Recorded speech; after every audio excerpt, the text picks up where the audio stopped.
আপনাদের দেখাবো এবার একটি পাট ক্ষেত। গ্রাম বাংলায় পাট ক্ষেত, পাট লাগিয়েছে। পাট 1 ফুট 1.5 ফুট মতো হয়েছে উচ্চতা। এটা ছিটিয়ে রোপণ করা। ইদানিং অবশ্য বুনে রোপণ করার সিস্টেম এসে গেছে বাংলাদেশে।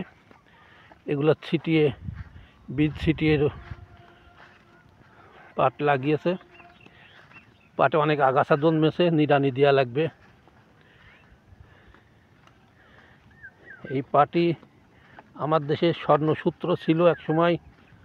এখন পাট মিলগুলোও নাই, পাটের আবাদও সেইভাবে হচ্ছে না। চাষিরা ঠিকমতো পাটের দামও পাচ্ছে না। উৎপাদন খরচ বেশি, দাম কম বাজারে। তারপর আরেকটু উদ্যোগ নিলে, সরকার একটু উদ্যোগ নিলে, মিল ফ্যাক্টরি চালু হলে, বাইরে পাট রপ্তানি বৃদ্ধি করতে পারলে আরও পাটের আবাদ হতো। আমাদের সাবেক নাম যে স্বর্ণসূত্র, একমাত্র এক সময় এই দেশের একমাত্র পাট এবং চাই রপ্তানি হতো, আর চামড়া। এখন চামড়াও হয় না, পাট তো হয়ই না। এখন এই অবস্থা।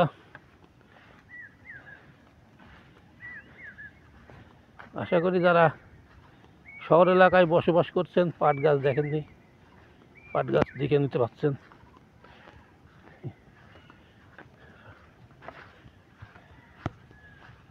আসসালামু আলাইকুম ওয়া রাহমাতুল্লাহ।